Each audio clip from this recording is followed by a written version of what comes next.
You are listening to Rabbi Aryeh Wolbe of Torch in Houston, Texas. This is the Living Jewishly podcast. All right, welcome back, everybody. Welcome back to the Living Jewishly podcast. This week, we're going to learn Siman 12, Siman Yud Beis, the 12th chapter of Halacha in the Kitzur Shulchan Aruch, in the abridged version of the Shulchan Aruch. And it's about preparation for prayer.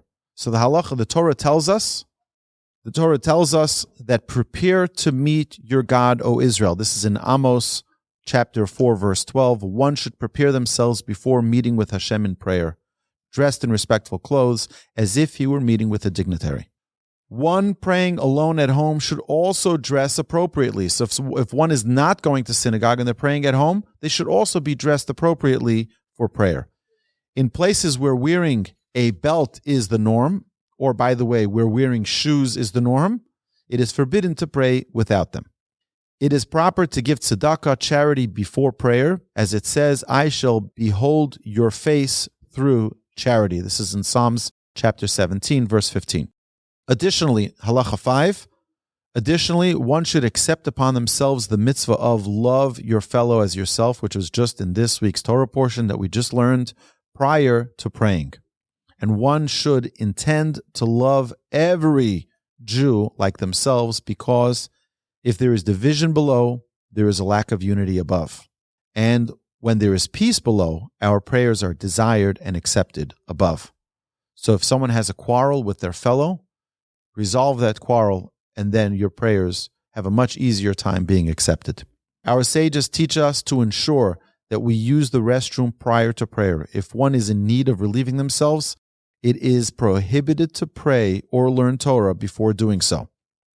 If one already prayed before relieving themselves, there are different determinations whether or not the prayer must be redone. If a person is able to hold themselves for the amount of time which would be equivalent to an hour and a fifth, which would be about an hour and 15 minutes, then it's fine. But if not, then they might need to pray again. This should be asked to your bona fide rabbi. Number 7, if one cannot hold back from flatulence during prayer, Amidah, and Shema, it is better to miss the proper time of prayer than recite prayer when one has a dirty body. If the time for prayer passes, it's considered unavoidable, and the next prayer should be doubled up, and this is a concept we're going to learn, something called tashlumim. Tashlumim is to pay up, so to speak, or to double up. If someone misses a prayer by mistake, not by their own willful doing, they can pray the next prayer twice, and that will make up. So, for example, if someone was hospitalized, God forbid, and they weren't released till after the time of the morning prayer, so then they can pray the afternoon prayer twice, and that would cover for the morning prayer and the afternoon prayer. If one can only refrain for the time of reciting the Shema from flatulence or having an unclean body, then they should don their tefillin with a bracha, their talis and tefillin with a bracha, just before the Shema, and remove it right after the Shema. One should wash their hands till the wrist before prayer, even if they already washed their hands in the morning. We learned previously that one should wash their hands when they wake up in the morning. This doesn't also qualify a person for prayer. Before prayer, before every prayer, a person should wash their hands properly before walking in and praying. If one does not have access to water, the hands should be cleaned on anything that cleans and then begin praying. So if a person has a wipe, if a person has a towel, they should wipe their hands so that their hands are clean. Seeking water pre-prayer should not result in one missing minyan or the proper time for prayer. One should do everything they can to pray with a minyan. Our sages teach that Hashem does not turn away the prayers of a minyan, even if sinners are among them. So if there's a quorum of 10 adults who come to pray in front of Hashem, Hashem says, okay, you got me. I can't say no. So many of you are asking, I have to approve. I have to acquiesce to your requests. A person traveling should find a place to sleep that is close to where a minyan can be found. So if a person is going to be traveling through Atlanta, to, so Find a place to stay which is nearby a minyan, so that when you wake up, you shouldn't have to travel so far to get a minyan, because then what could result is that you'll have traffic in the morning, you have other things that come up, and then you'll miss praying with a minyan. So it's an important emphasis to have all the time. It is a great mitzvah to pray in a synagogue or study hall, as they are holy places. Even if the minyan is inconsistent, it's still a mitzvah, a special mitzvah to pray in a synagogue or study hall, as opposed to praying at home or in some private room. Even if one is praying alone, it is best to pray in a synagogue or study hall. So if someone is not able to have a minyan, or if they don't have a minyan in their town or in their neighborhood, it's best to find a synagogue to pray in, even if there's not going to be a minyan there. If one studies Torah in a study hall, they should pray there with a minyan, even if the synagogue is nearby. So why? Because a place in which people study Torah is a holy place. You should pray in the place that is holy like that. If one studies Torah in a study hall, they should pray there with a minyan, even if there is a synagogue nearby. Okay, that was number 18. Number 19. However, one who doesn't study in a study hall should definitely pray in a shul with a larger minyan. If there are 2 synagogues in a city, one should always go to the further location, so that they also merit with each step that they take going to the shul. Because you don't only get the mitzvah for the actual prayer with the minyan, you also get for the travel to the minyan. So if a person is going to the further shul, he accumulates more mitzvahs. Rabbi Yeshua ben Levi taught us that one should always be among the first 10 to be counted in the minyan, because even if another 100 people show up, the first 10 get the merits of them all.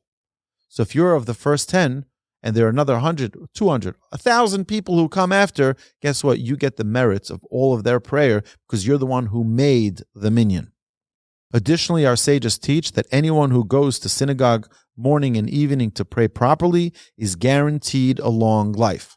I want to just share with you that there was today, one of the largest philanthropists in the Jewish community in New York, young guy, he's my age, and he was doing very well in business, and then his business fell apart, and he went to one of the rabbis, and the rabbi said to him, if you want to know the segula, the omen, the merit that will give you success in your livelihood, don't pray any minyan without a minyan.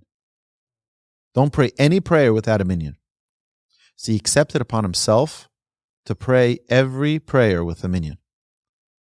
And today, not only he's one of the largest philanthropists, but he also travels wherever he goes around the globe. Any business deal, he's going to Manhattan, he goes to any place, he always travels with a minyan that he pays their salary so that they're always with him, so he can never, ever miss a minyan.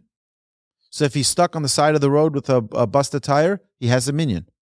He's always traveling with an entourage so that he always has a minyan. That's how important praying with a minyan is, not only for his financial success, but I'm sure for his spiritual success as well. Number 23, a person should always have a set synagogue they pray at regularly, and a person should have a set place in the synagogue where they sit for prayer regularly.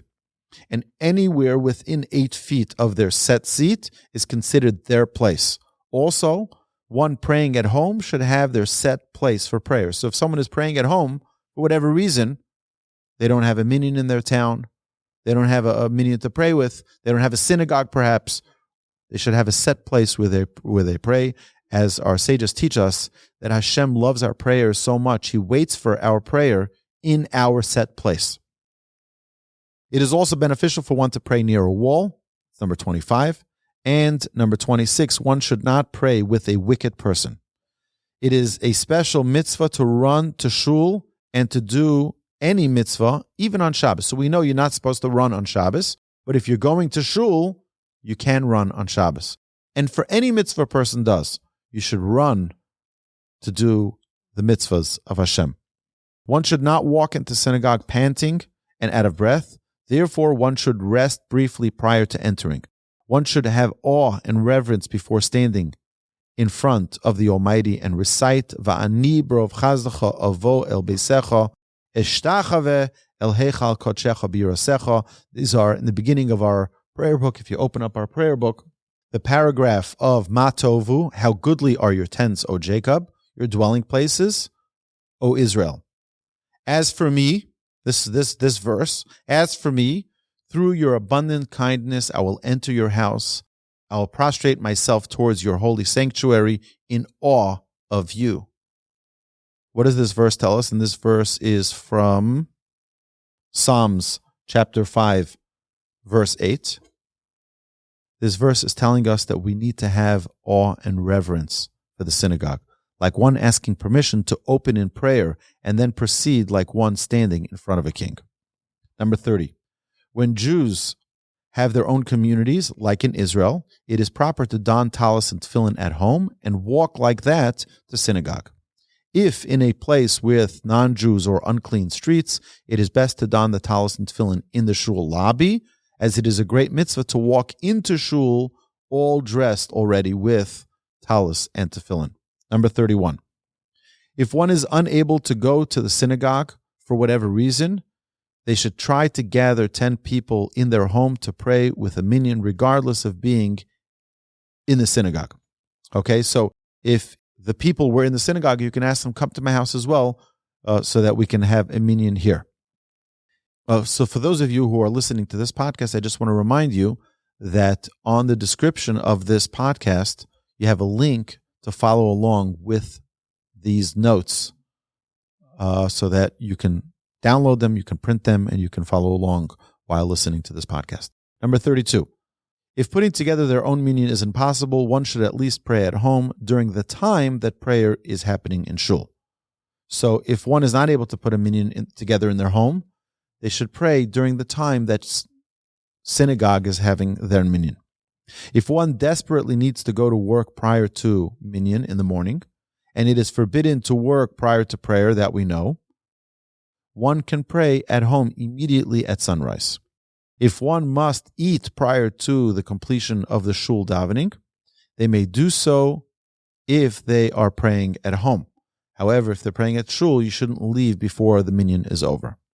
The community can obligate one another to build a synagogue, study hall, and buy Torah books to learn from.